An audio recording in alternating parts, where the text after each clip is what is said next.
In today's episode, we explore how healing past wounds and trauma supports intentional, purpose-driven living. We talk about reparenting the inner child, connecting with spirit, connecting with your spirit guides, and how energy healing can support balance in daily life. Let's settle in and get cozy and have a listen.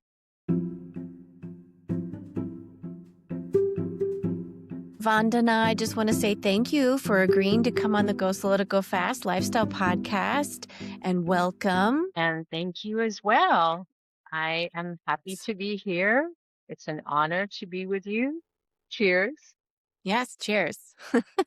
Wherever you are in the world, right? Anybody listening and watching, we're having our cup of something, drinking tea because it's Trying a to little stay chilly. hydrated. Yep, gotta stay hydrated. So before I get into your story, can you just kind of share for listeners and viewers what you do to go slow to go fast? I love the title of your podcast, Kendra. Thank you for naming it that. I think I've been forced by the universe this past year, 2025 has been a doozy to really slow down. And sometimes we have to take a few steps back to take a few steps forward. And although there's been a ton of resistance in doing that, I know that this is the energy medicine, the wisdom from the universe. And sometimes if we don't pay attention to this wisdom, to this intelligence, it can go sideways. So we're not going backward or forward, but we're actually moving sideways, which is a really uncomfortable place to be. It's very dysregulating and disorienting, I think. So yeah, that's my little take on going slow to go fast. And in this time, I've had a lot of very sacred moments of self-reflection and inquiry, self-inquiry, kind of figure out like where I fit, what my message is, what my passions are, and to try to just check in with my inner child and see what's happening, and why do things sometimes happen the way they do? Why does life play out in the way it does? It sometimes seems so unfair for some, but more than fair for others. So after all that self-reflection, I came to the conclusion that I am on the right path, that I'm doing exactly what I'm supposed to be doing, that I'm exactly where I'm supposed to be on my spiritual path as well. And it took a long time. I mean, some people it takes lifetimes to get to the point of self-acceptance. Like, okay, trust. That's what this life is really all about. Why we're here is to remember how to trust life and to trust our own wisdom. I think that we often forget that. And so sometimes it takes a lifetime, sometimes it takes a year or 10 or 20 years. So I'm grateful. I'm grateful for this time, even though I fought it tooth and nail. I had an accident. I actually fell and I broke my ankle back in May. And then I had another accident 3 months later after I had healed. Was it 3 months later? I'm trying to remember. Well, it was a little while later after I had already healed. So it wasn't like a break, but it was a shock to my nervous system. And that made me really stop and I guess freeze, went into the freeze, not the fight or flight, but the freeze. And I'm just grateful for the moments because I was speaking with a Sufi master, colleague of mine, and they said to me something that I didn't quite resonate with at the time, but now I really get it. And that's basically like whatever happened to you could have not happened.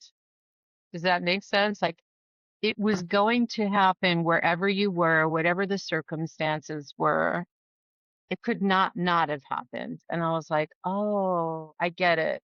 Because, our ego, we call it nafs in Sufi language, the nafs, Nafs, they get in the way and they want to put meaning where there is no specific meaning.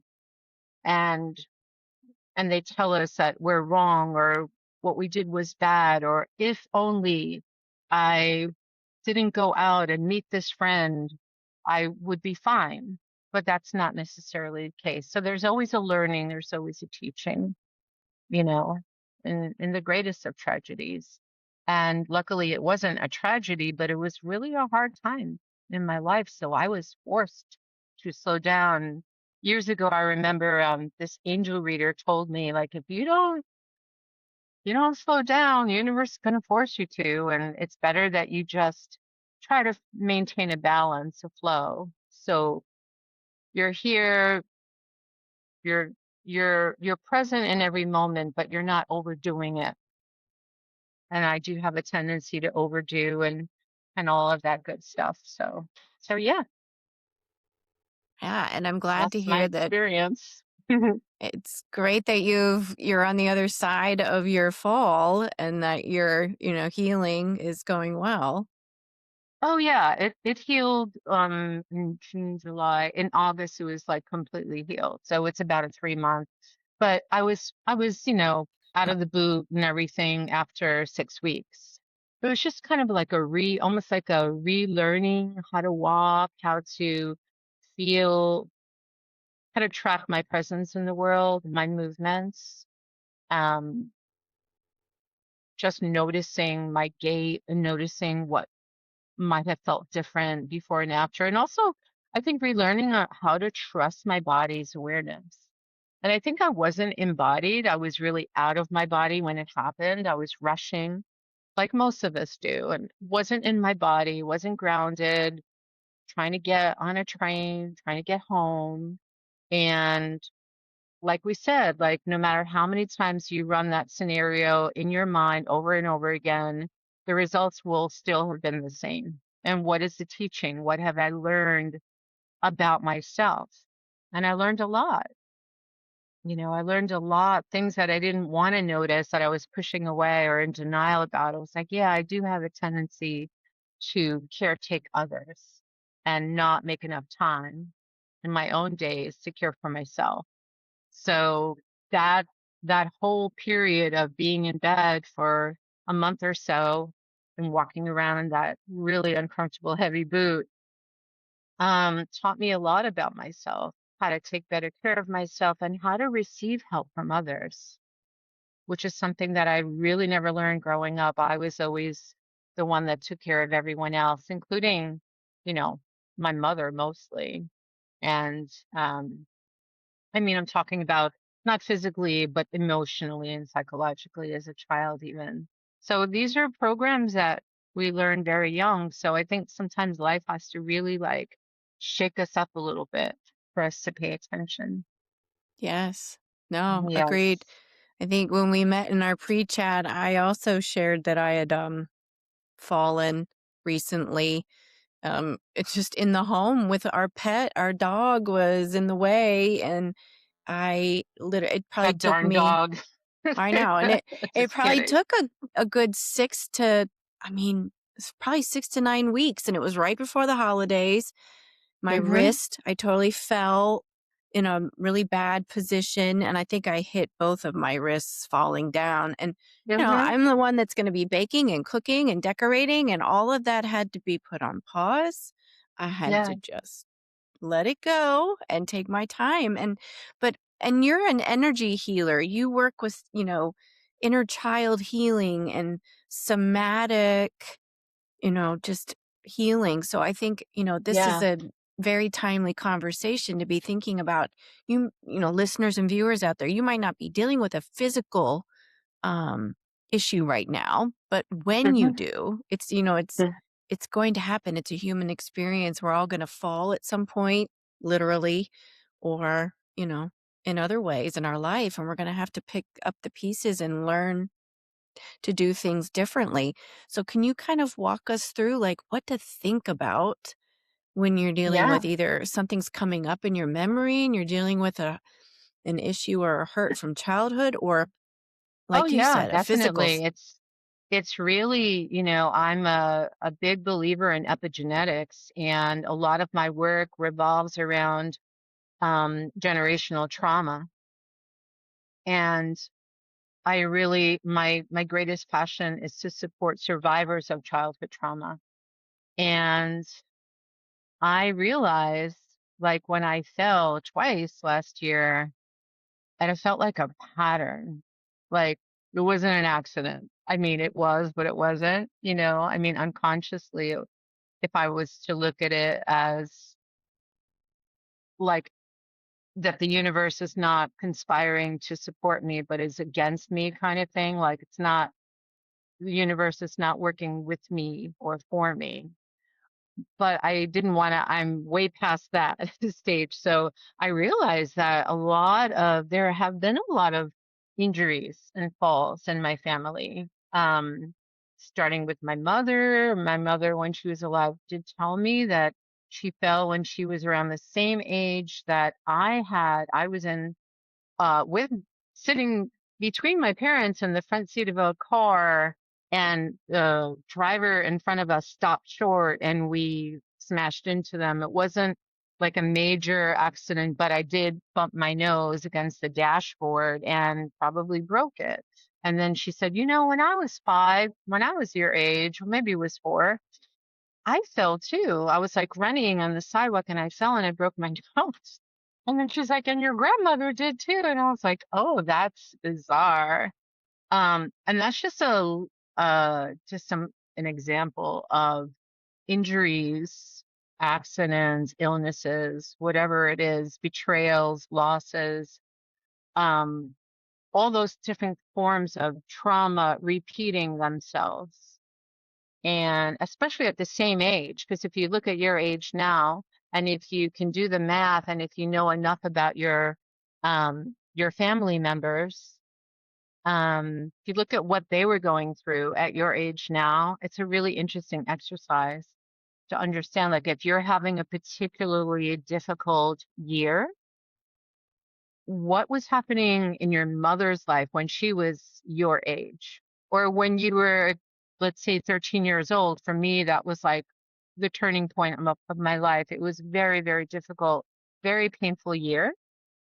And I think about, like, what happened to my mother when she was 13, or my grandmother, and all of these things. Everything starts to make sense. Everything starts to fall into place, these patterns that, until someone steps forward and disrupts those painful patterns, that it's going to continue and it's going to keep playing out and influence the lives of our descendants, whether we have children or not, like the ones that come after us. And this, so it's not our fault. I think that helps me to realize, like, wow, this didn't start with me. I'm not just a clumsy person, though maybe a little bit. But why is that? Well, the body type, the genetics, the lifestyles, the thoughts, the feelings, the unprocessed wounded feelings, all of that plays a part. But it does take a very brave, courageous soul, a cycle breaker, I call it. And that's what I teach in all my workshops, to really end that cycle and to say, no, this isn't mine, didn't start with me, and it doesn't belong to me. I'm just going to return it to its rightful owner, wherever it came from. And so we return it to, like, the first ancestor um, that created, or not that they created the event, but they experienced some type of tragedy, some type of loss. And then that misunderstanding was never dealt with. And so again, it just gets passed on from one generation to another. So yeah, I think that that's really important, to give ourselves a break and to forgive ourselves and to learn how strong we are. I mean, that's my takeaway. I was going to ask you what your takeaway was, because you weren't able to be the provider and the caregiver and, like, the mother and father, so to speak, like, to do everything for everyone, to fix every problem. You had to be the one. You were placed, not accidentally, in the role of receiving support, receiving instead of giving. So for me, it was the same thing. I just learned to accept that I deserve to be cared for, and it's okay to ask for help. And when you Mm-hmm. grow up in a family that's sort of really dysfunctional and you didn't receive that support, and the only way you could stay safe and protect yourself is to pretend that everything's okay and to mask your feelings and to become a perfectionist and a people pleaser and all that good stuff. And then it's like, oh my goodness, or that to me at least was the scariest part of this, Yeah. No, like it's, having yeah. my son take care of me. And I just thought like everything was going to fall apart. And it was very scary in the beginning. It wasn't uh easy at Mm-hmm. all. But I believe that the universe is always trying to create balance and harmony. And if your life is out of balance, then the universe will always try to fix that for you. If you're not willing to, or if you can't do it yourself. Mm-hmm. Yeah. What about Yeah. your experience when you broke your wrist Yeah. and you couldn't make dinner and do everything, wash the dishes and all? Mm-hmm. How I is it for think, you? What did you learn about yourself that you didn't even know was inside of you, right? yeah, yeah. Well, I think the universe was trying to get me to literally slow down so I could enjoy my family and not get worked up on all the things that have to happen in, my thought process for what the holidays look like. I mean, it Yeah. happened, I think it happened, I want to say it happened between Halloween, which is a big holiday in my household, between Halloween and Thanksgiving. So, I mean, it was like I just had to Hmm. really, I just had to slow down and take stock and enjoy. And so I've really found myself just saying, you know what? I don't have to put out all the decorations this year and it's going to be okay. Right. I don't have to make all the dishes that I had in my, cookbook on my list of things I had to do. It's okay. And the kid, as long as I'm present, which I think is what the Hmm. universe was saying, just be present and enjoy this time, Hmm. because you've also connected a dot for me as well, because I'm also a genealogist. I do a lot of like checking Oh, on my right. I tree. forgot. I want to definitely talk to you.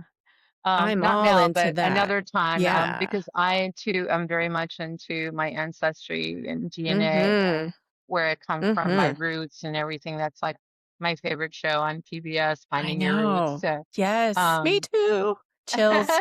Yes. it's And I important. love all that. Yes, but I think I'm starting to realize that, oh, and I've known it for a long Yeah. time, but it's hitting Hmm. me more so now that we Yeah. do carry down all that trauma from our families.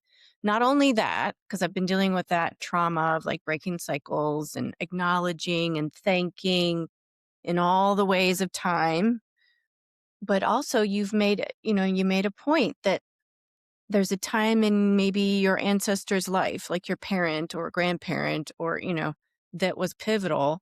My mom lost her father when she was 12. And for some reason, you have stories in your head and you just think it's a different time frame or a different age. This whole time I was thinking she was older. I thought she was like 14.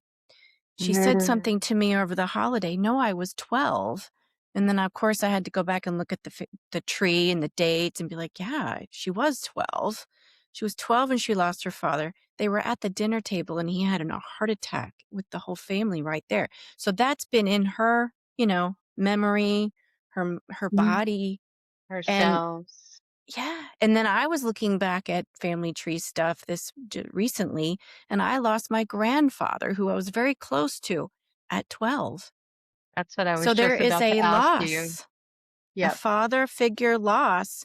And now my children are going to be 12 next year. And I'm thinking, how can I Okay. make sure Sometimes we it skips resolve a this? generation. It can Okay. skip a generation.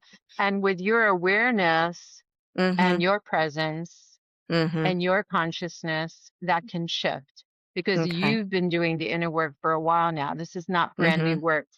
for No. you. And Yeah. so you already are aware Mhm. of these patterns, and that it doesn't have to continue because, you know, in What's this it been case, teaching you're us? not unconscious. You're not unconscious Right. about it. You're aware, like, okay, Mhm. this can happen, but what if it doesn't have to happen? Mhm. Because Yeah. I can make a different choice than they were able to.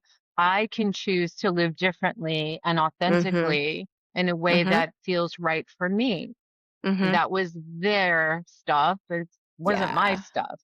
Right. And so my kids don't have to bear the burden of this, Mhm. of their Mhm. karma, their Right. difficult fate. And Right. so I think that that is important. And I think your kids will be just fine. Yeah. And That's my it's not reading. like there shouldn't be a looming like black cloud over something like that. We should be No, able to just kind of say, okay, sit with it, thank for, for whatever reason it needed to be passed down and for me to click because I just was like, oh, yeah, there's a similarity there.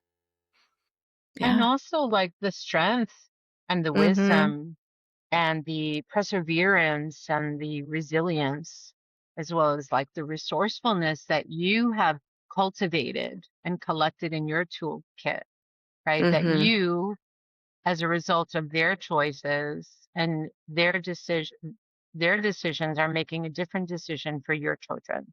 Yes. And you can pass Yes. on this toolbox, this updated Mm-hmm. version of your Mm-hmm. ancestry to them. Mm-hmm. And And that's a beautiful thing. it was the times of the age, but, unfortunately, both men were smokers.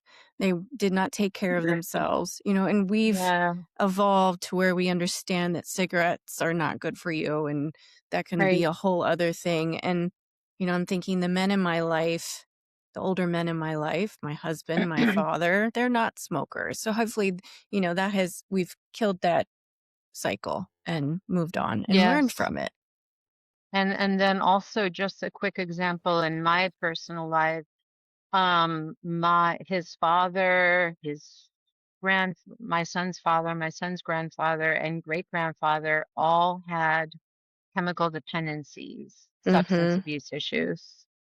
And again, it was cultural, it was historical, they were from a different Yeah. country, different culture, and that's how Mhm. they dealt with stress.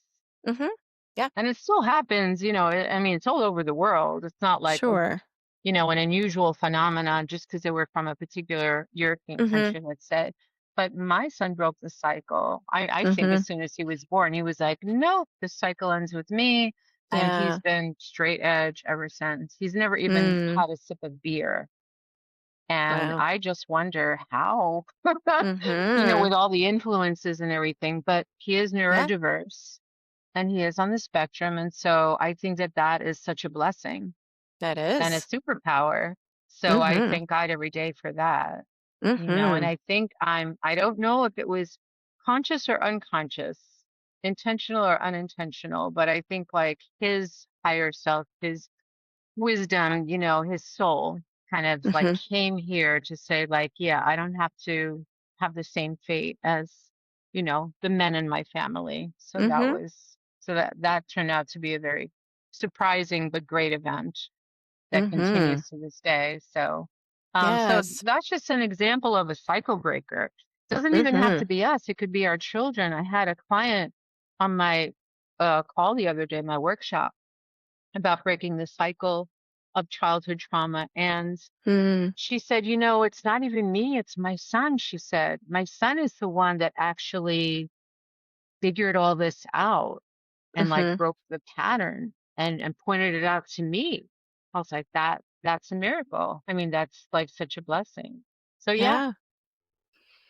it's Yeah. pretty phenomenal. Yeah. It is. It is. And I think we were meant to have this conversation for sure. Yes. Not just for, Yeah. my understanding and connection, but for anybody out there listening or watching. I think it's just good to think that you can make that change I mean, and it's do the inner work. self-empowering. It's about Mhm. empowerment, and I love to empower people because I Mhm. didn't grow up feeling very powerful. I Mm. really grew up being put in a position of sort of being powerless. And I mean, it's taken years and years of doing the inner work, the deep inner work, the adult child. They have something called ACA, adult children of alcoholics or dysfunctional families. And I fall into the latter category because I didn't have any alcoholism that I know of in my recent tree. But you don't have to even take a drink to behave. It's called a para-alcoholic or para-alcoholism, to behave in a very chaotic, very unstable, ungrounded way. So the behaviors mimic each other. And so I did all that work, for years, and it's not easy. It's not a walk in the park. It's not something that you want to remember, but it is the most important sacred work that you can do for yourself, and not isolating like many of us tend to do, really connecting with others who have been there too. That's really important. So this work is not optional. It's mandatory, because if you think about it, if you don't resolve the unhealed wounds, what's going to happen? They're just going to keep accumulating layer upon layer Mm-hmm. until you're going to be buried under it, where, it could be a serious, like where you can really crash and burn kind of thing, where you hit, they say, rock bottom, Right. and then sometimes you can hit rock bottom more than once. And that's really uncomfortable and painful. That's when your life becomes unmanageable, because of your dysfunction that you never really healed it. So it is a process. And I always tell people this is a process. The healing doesn't happen overnight. You're not going to take that pill and then the next morning everything's going to be perfect in your life. So I think it's important to just understand that. Yeah. And you talk a little bit about, you just shared a little bit that you had a difficult childhood with some trauma in in that experience. So can you kind of talk us through a little bit about how you came to do the work that you do now? Yeah, absolutely. I'd love to. So again, it didn't happen overnight. I think it was a gradual evolution. Um, I think that I was always attracted to spirituality or to anything that was outside of the norm.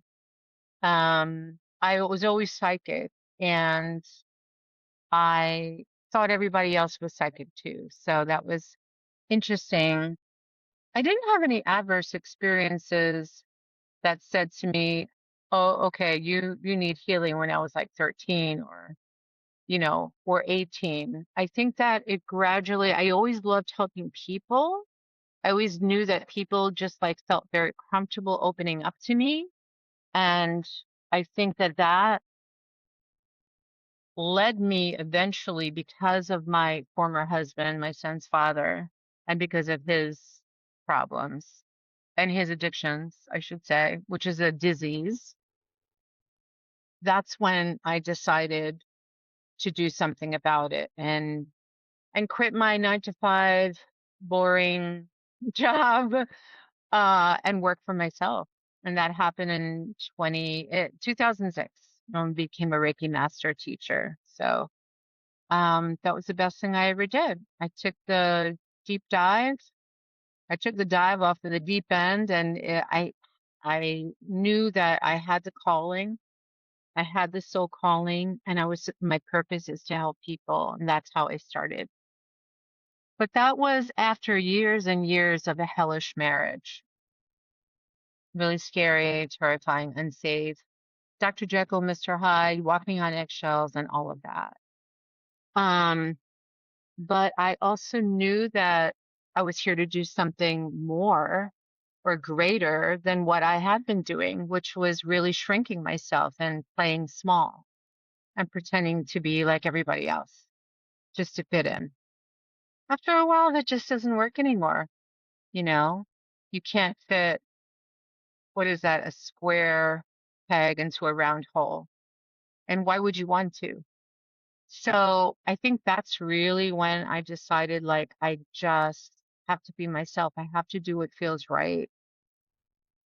And I always loved touching people and healing people and just like counseling people. And it just, felt like a great fit. And I've been doing that ever since. So it looks different since 2013 because I'm working online with people all over the world, which is great. But I said to myself, I want to have a kind of job after Hurricane Sandy this happened where I could just live anywhere in the world and do my healing work. And that happened right after I asked the universe. So don't be afraid to ask.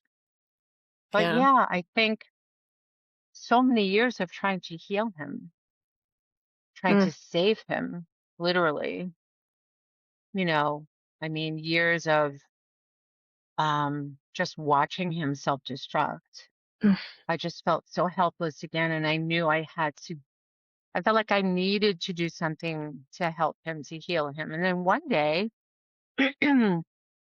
I went to speak with his counselor, and his counselor said, you know what? He has to want it. You can't rescue people because I've been doing that all my life at home. He has to really want it himself. You can't force him to heal.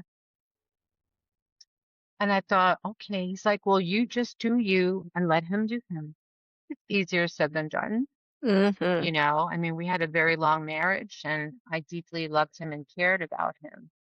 And I think that was kind of like the impetus to force me to do something a little scary and risky. And that's what I did. That was the best decision I ever made because I really found myself. I found my gifts. I found I'm an excellent writer and networker and speaker and podcaster, Mm, and healer, teacher, all of these roles. I never even knew that I could do all these things until yeah. I had to. And I Mhm. proved to myself time and time again that I can do anything, if I believe I can. Yeah. I mean, And for we're listeners, multidimensional. So yeah, go ahead. right, right. No, I think that it's fascinating that you found Reiki and it changed your trajectory. Can you share a little bit about what Reiki is for anybody who's not Of clear course. or has never heard of Reiki? Reiki consists of two syllables. So there's Rei and Ki. So it's universal life force energy. It's universal, loving, uh, pure spiritual energy, Chi. And Mm, it's divine. It connects you, it reconnects you to your divine self and your higher power. And it's hands on healing. And it can be done at a distance. It can be transmitted at a distance through the heart space because we don't only transmit Reiki through our healing hands. They say like Jesus was the first healer because he was a mhm, hands-on healer and performed miracles. We're not claiming to perform miracles, but we are relaxing and calming and balancing the nervous system. We are mm, clearing out any toxins that we store in our chakras and our energy bodies and our emotional bodies. And it's very grounding. And anyone can give it, any age, from 2 years old to 102. So you can give it, you can receive it, you can send it at a distance, you could send it to your inner child, you could send it to a situation mhm, like a war or a genocide or a government or a monarchy or a yeah, trauma or an illness. And there are symbols that are involved as well. So mm, there's a lot you can do with it. And I was offering it in person for years. And then around 2013, 2014, I started attuning people to it online. mm. Yeah. And So that was training ahead of other the Reiki. curve before the pandemic. Yeah, You were before doing the work pandemic, online. way, way before the Yeah, pandemic. that's great. Yeah. And because there's no such thing as time or space, so there's no obstacle there, you can send it anywhere. So it is really all about your intention. And Reiki can do no harm, only good. So we always send an intention to transmit whatever energies are missing or depleted from the person for their highest good. So Mm-hmm. that's really important. Mm-hmm. And it's also about embodying the spirit of Reiki and the precepts of Reiki, which stem from um, Tibetan Buddhism and also they say Zen Buddhism, but the founder was a Tibetan monk and he would just attune people with his eyes, Wow. with silent healing gazing and transmission. So it's very magical and multidimensional.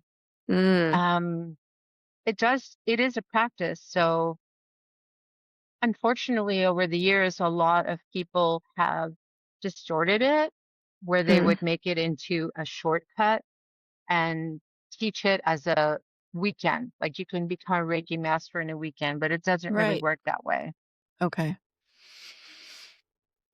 because you're Mm. really not honoring the origins of Reiki because it's a sacred practice, but it is really about self care first, self healing first. That's what Reiki 1 is about. Mm-hmm. And then healing others and healing animals and plants and, you know, Mm-hmm. crystals and all sentient beings. Right. And I still teach it now to this day online, but I shouldn't say online like remotely. I'm in person Mm-hmm. like I am with you. Mm-hmm. Yeah. In real But time. it's very Yeah. gratifying. And it's something that everyone can benefit from, especially if you're stressed a lot. And Yeah. that was the case of my mother. She was just always angry and stressed. And that was a family thing, an ancestral pattern. If you do the genogram and you know about the family mapping, I did it the other day in a book called It Didn't Start With You? And it's by Mm-hmm. Mark Wolin. And I highly Mm. recommend that book. But Okay. there's also a workbook. And there's a genogram, and you write down the patterns from your closest family members to, you know, grandparents and great grandparents. And I discovered a lot of, um, I think, betrayal and trust issues, but also injustice, anger, injustice. But if also we look at our great grandparents and great great grandparents, like in my lineage, there was a lot of displacement and migration and being forced out of their homes, having to move to another country. Mm-hmm. And when I think of that, that makes sense why I feel so safe staying in one place and why I'm Mm. like still in the same apartment for like 27 years Mm. and deeply unhappy about it and have overgrown it, but still here. Again, that's an ancestral pattern. It served them.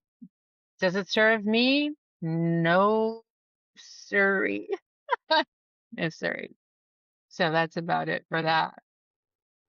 Yeah. And, I think somatic healing or somatic work is, I can see the connection now, but I didn't really understand. It seemed like it was a buzzword for a Mm. while on the, social media, but it's really just movement to release energy, With, right?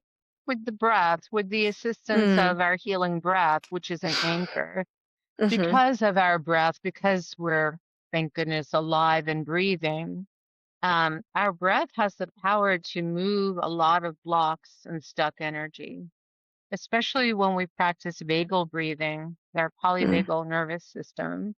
When you take a deep breath, you hold the breath for a few moments, and then you exhale longer, like 3 times as long as the in Mm. breath.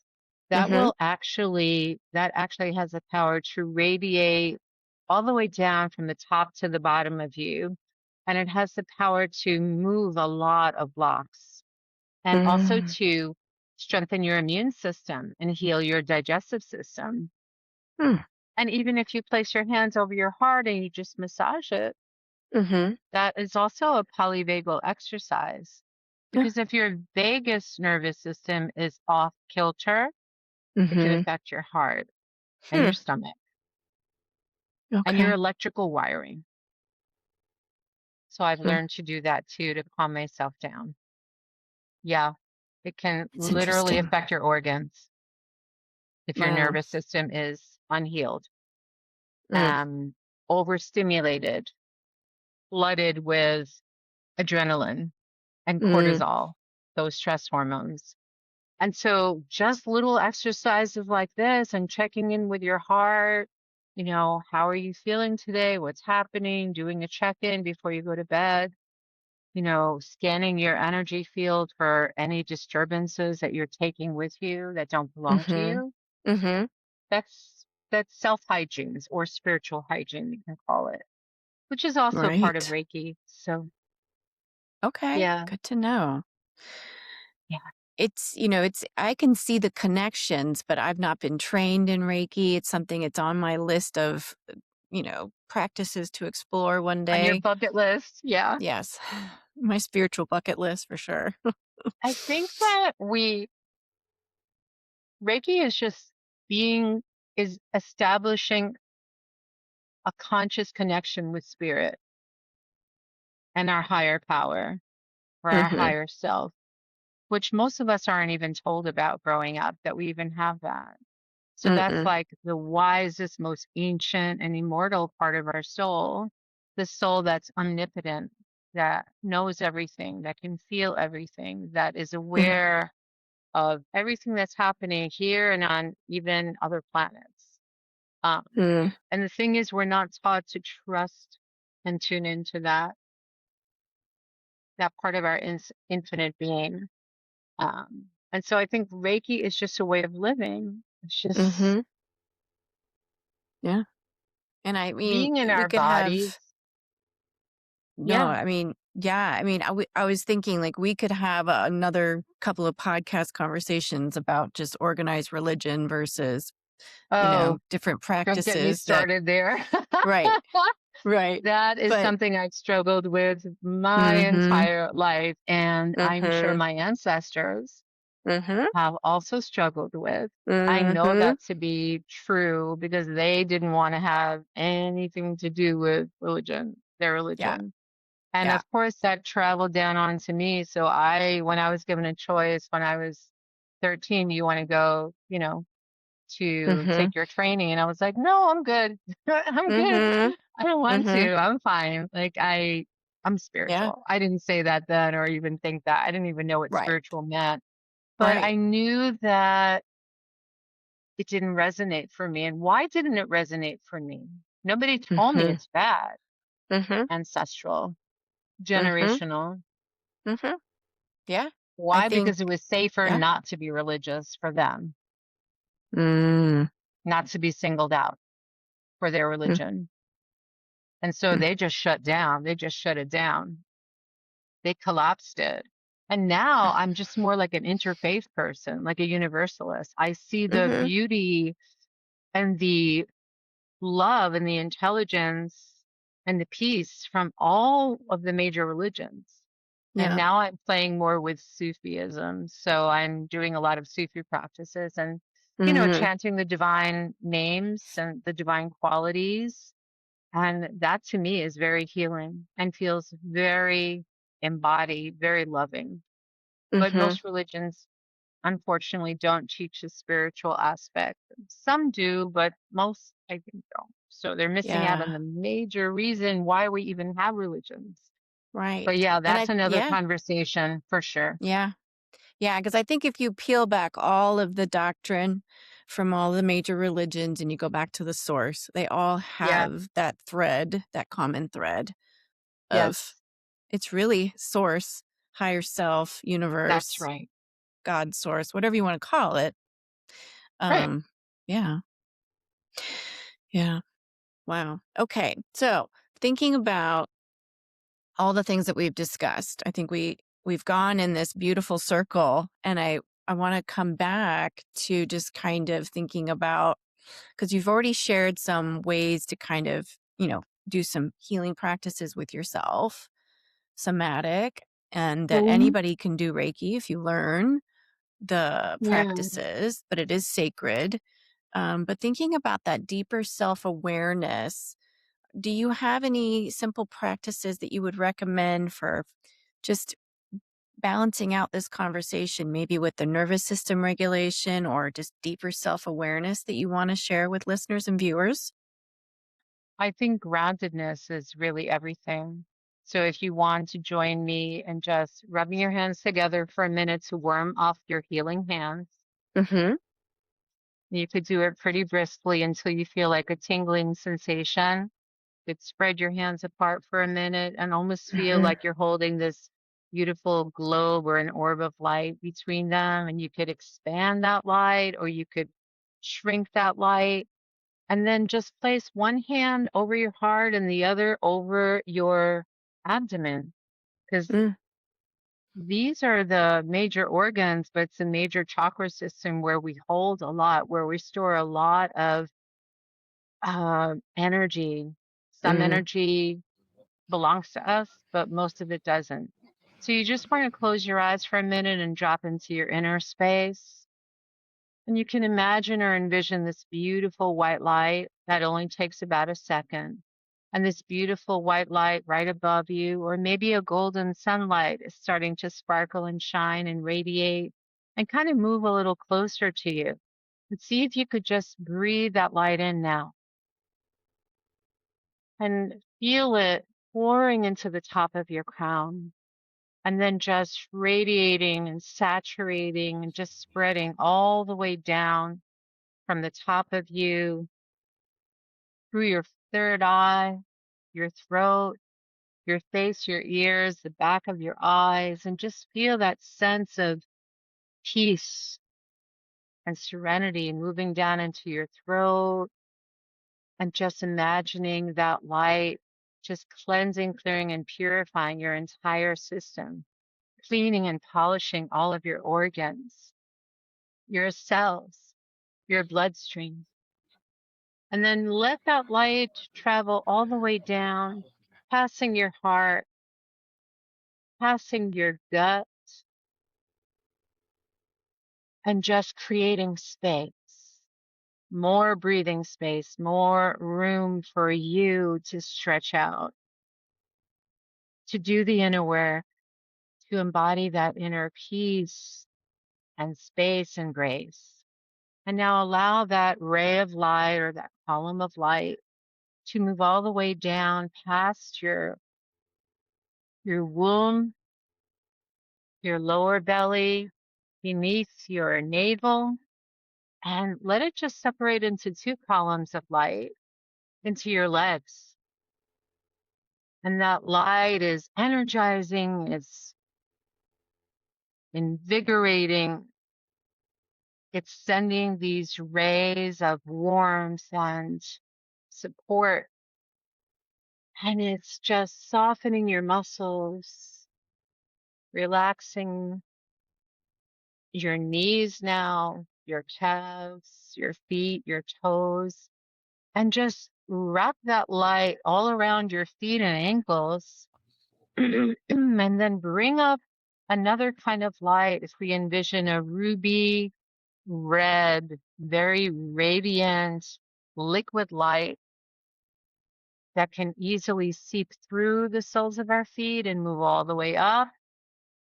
At the same time as it's moving up our legs, lower body, middle body, upper body, the top of our head, we can feel that strength and that support and stability from Gaia, from the earth, from Pachamama, right? Our earth mother. Can feel that if we didn't have the mothering from our physical birth mother, we can feel that and then allow it to just rush up and give you a burst of fresh new energy and then move all the way down. Let it do a cosmic orbit from the back of you to the top, to the bottom, and let it just spin and spiral all around you, wrapping you in a nice cocoon of protective light. Feeling safe but grounded. Dig your feet, your toes, the soles of your feet firmly onto the crystalline grid beneath you. And I want you to just cross your arms together. So we're crisscrossing our neurocircuitry, and just brush yourself off, almost like you are brushing off the surface of something that became tainted or muddied. Or you're just stroking or hugging yourself. You're caressing your skin. The skin loves that. You can even use your nails to give yourself a little kind of scratch, but gentle. And after you do this, this calms your nervous system. I want you to just rock from side to side. And you holding your hands together. When you do this, you're connecting your mind with your body. And you're also uh, regulating your nervous system. So we just do this for a few minutes. You can even rub your hands together for a minute like this, but very slowly. And you can rock forward and backwards and really brush your face, your eyes, your temples, your heads, your scalp, your ears, massaging your ears. That also regulates your nervous system, the sides of your neck, and give yourself Reiki, your forehead, the back of your head, the left and right side of your brain. Everything is creating balance and peace. And this is a universal Reiki position. One hand over the heart, the other over your abdomen, your power center. This is where we store all of our feelings, but this is where our emotional intelligence lies as well. So our intelligence and our power together, so that they work in tandem. And if you don't have time to give every part of yourself Reiki, just do this. And this will allow you to return back to your center. That's it. And that took 5 minutes. How do you feel?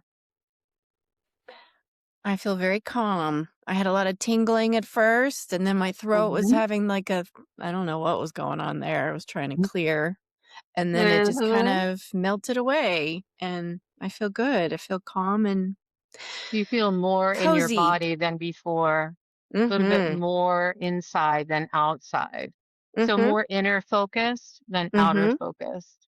Mm-hmm. Because when we're too outer focused, look what happens. We can lose our Mm-hmm. balance and fall, Yeah. literally or figuratively, fall from heaven. Yeah. Whatever you want to, however you want to look at that. But it's Right. true. It's about really being in our bodies. That's why we have a body. Our body is a gift. And maybe our ancestors weren't able to care for their body or honor their body, the wisdom of their Mm-hmm. body, but we can. We can do Mm-hmm. that for them to fulfill their unfulfilled wishes and desires, and take Mm-hmm. better care of ourselves than they were able to. Yeah, Mm-hmm. Yeah. beautiful. Well, this has been a beautiful conversation, Vandana. Do you have any listener takeaways as far as where people can learn more about you that you want to share? Hmm. Absolutely. Thank you. So yeah, I have a website, vandanalighealing.com. And by the way, Vandana is my spiritual name that was given to me by an enlightened saint or avatar, enlightened Mm, master, ascended master. And her name is Ama or Amachi, Amrita, mm, she's a hugging saint from India. And so she gave me mm, this name many, many years ago, this sacred name. So I hope that I carry it proudly for her. um, and so vandanalighealing.com, it's V like victory, mm-hmm, Andana, light healing. I do have a course coming up in a few days, well, actually next week, I can send you Mm, the link for that. okay. And it is on my website on the homepage. Okay. And it is all about supporting and giving practical tips and guidance, everyday solutions to survivors of emotionally unavailable or neglectful parenting, um, and how we can reparent our own inner children. Okay. All right. Thank you.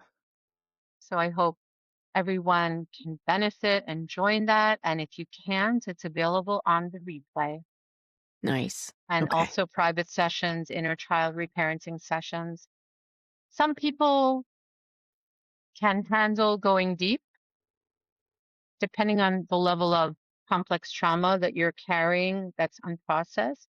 Some people feel safer when you just give them really practical, clear tips. I Mm-hmm. had a client earlier and she said, I love family constellation work. I love hypnotherapy, but I just really want practical tips. I'm like very left brain. So I have that too. So I Mm-hmm. have that too for people. That's great. It's great to have Yeah. options. So thank you. Thank you. Thank you for having me on Yes. your show today, Kendra. It was a pleasure and an honor. Yes. Take Thank care. you so much. You too. This conversation felt like an invitation to soften, to trust divine timing, and to remember that healing doesn't need to be rushed to be profound. For listeners, I hope that this was a helpful episode that reminded you to tend to your inner child, your nervous system, and your energetic well-being. And in doing that work, it's not separate from creating a meaningful life. It's foundational. If this conversation resonated with you, I encourage you to sit with it. Notice what came up. Notice where your body softened or where something might have tightened. So in my EFT episode, number 40, back in October, I talked to Ann Hintz about how you can tell your body, let it go. And so in doing that tapping, you are working on that softening of the nervous system, of acknowledging. And that's what Ann Hintz talks about in that episode, and how she's learned how to put attention on the tension and then let it go. So notice where your body softened or where something stirred that may be asking for more attention to the tension. You can learn more about Vandana's work, recorded programs, and offerings through her website and library, all of which are available with a lifetime access. And I'll make sure I link it all in the show notes. As always, if you're in a season of slowing down, or the universe has been whispering to you and getting louder that you need to heal or you need to reimagine how you want to live and lead, you're not behind. You're right on time. And for more information on working with me, you just have to email me at coachingwithkendrachapman@gmail.com or go to my website, which is www.coachingwithkendrachapman.com. Thank you for being here and for choosing to listen to this podcast and for choosing to go slow so you can go fast when you're ready. I'll see you next time on the Go Slow to Go Fast Lifestyle Podcast. And remember, the light in me honors the light in you. And as you head into the rest of your week, let your light shine through. Go slow to go fast, and thanks for listening.